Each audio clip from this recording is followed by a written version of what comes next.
We want to improve our lives, but not at the cost of missing out on a lot of celebrations that happen throughout the year. Things like birthday parties, like holidays, just going out to have fun.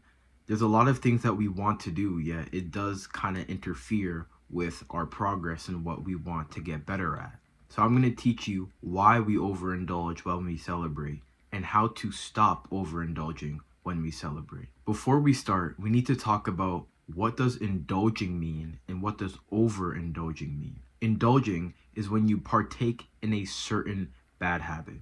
Indulging is when you like play some video games or when you eat a little bit of junk food. That is indulging. That is taking part in a certain action. Overindulging is when you take part of that action more than you need to or more than you really should. That means binge eating, like eating a bunch of junk food, even though you're full, even though it's not for a social event or anything. You're just eating junk food to eat junk food. For example, playing video games. You're not playing video games for like a wholesome moment. Maybe it's like with your friend or something. No, you're playing the video game just by yourself in a dark room and you're just grinding out this game because you have nothing else going on. So indulging is actually doing the act itself, and moderately, mindfully doing the act. And overindulging is mindlessly doing the act. When you do a bad habit, the bad habit isn't actually the thing you should be focusing on, because it's not the actual habit that's the issue. It's the intention. It's why you're doing the habit. Let me paint you a picture real quick. Say if you are going to eat some cake, yet the context of you eating the cake was that it's your mom's birthday. All of a sudden, the bad habit of eating cake turned into like a wholesome feeling of, oh, I'm eating cake, it's my mom's birthday, it's really nice. But take that same habit of eating cake, but you are by yourself in a dark room, sad because you're thinking about past issues in your life. All of a sudden, the act of eating cake, the habit of eating cake, is all of a sudden negative. So it's not the habit that's the issue, it's the intention. And this also goes for good habits as well. It's not about the thing that you're doing, it's about why you're doing it. Why do we overindulge? We overindulge because we feel a certain sense of emptiness or a certain sense of anger, a certain sense of sadness, a certain emotion that we feel in our heart or in our stomach that we use the bad habit to cover up. You may want to eat some junk food, you may want to go play video games, watch porn, yet those habits are not the issue. Those habits are just simply your coping mechanism in order to feel content with a certain issue that happened in your past.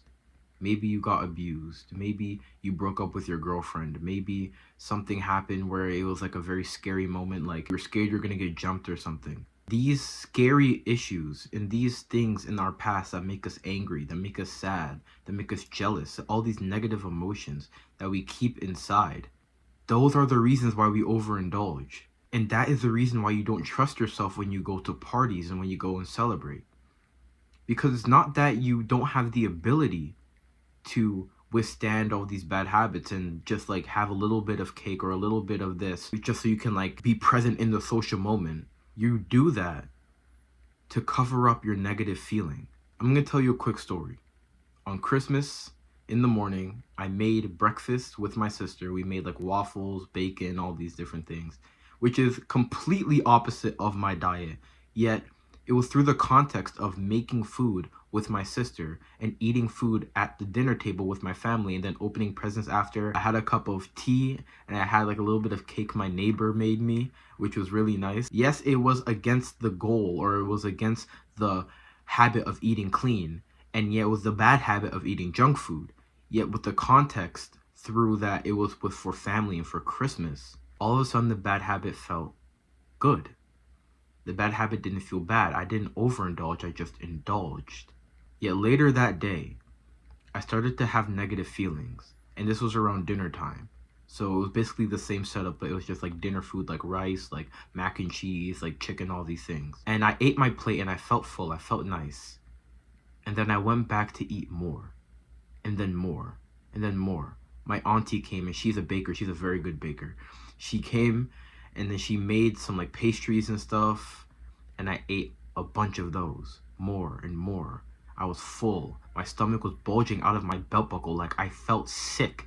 Yet I kept eating because it wasn't for family anymore. It wasn't for Christmas anymore. It was for my past issues. It was for my past traumas, the feelings I was trying to cover up.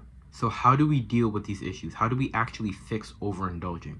Because it's not the actual issue of going to the party. It's the actual issue of the feelings we get when we do the bad habit. You need to work through them.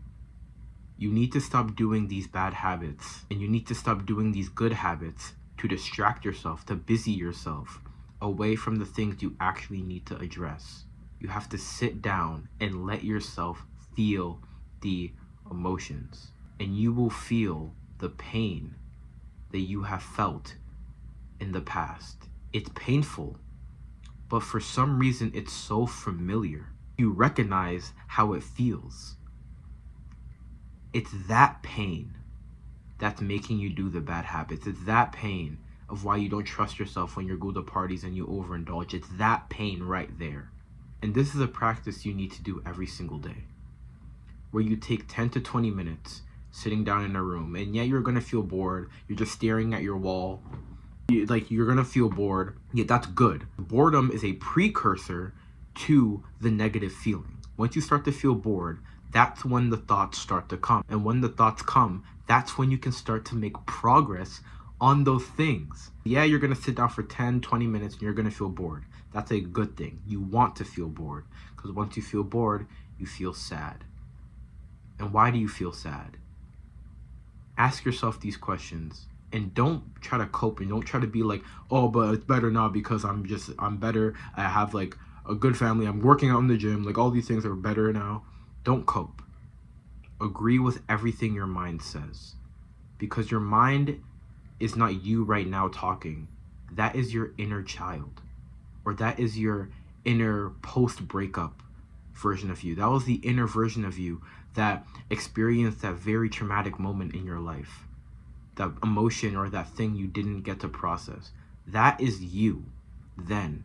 And all that version of you wants is someone to listen and agree with him. That's all he wants. So be that for yourself, because the people in your life were supposed to do this for you. Yet most people don't have the knowledge and don't have the education of that you need to validate these emotions instead of saying it's okay, it's all right, everything's fine, when everything is not fine. Overindulging at parties go a lot deeper than just wanting to eat the junk food but not really wanting to because you have to stay stick to your diet. Overindulging is a sign of your pain, and you need to take time to sit down every single day for 10 to 20 minutes just to feel these cravings. Because these cravings is not the craving to jerk off. The craving is not the craving to go eat junk food. It's not to play video games. It's not to go hook up with some girl. It's not any of that. The craving is your desire to fix your problems. And once you take that time to actually fix the issue, to process it in your mind, validate your younger self and tell him that, yeah, it was really scary when that happened. I am scared that's gonna happen later. Yeah, when that girl broke up with me, that felt horrible. That felt really, really bad. I feel it right here in my chest. When you tell yourself that, that is how you make progress. So the issue is not that you struggle to celebrate properly or you struggle to stay consistent when you celebrate. The issue is that you just have to address the actual problem. You have to comfort your inner child. You have to comfort the version of yourself post the breakup. You have to comfort the version of yourself post the family member being gone. Process these emotions. Process the anger, the jealousy, the sadness, the depression, the anxiety. And this issue of overindulging when you celebrate will trickle away on its own. I hope you enjoyed this video, and that's it.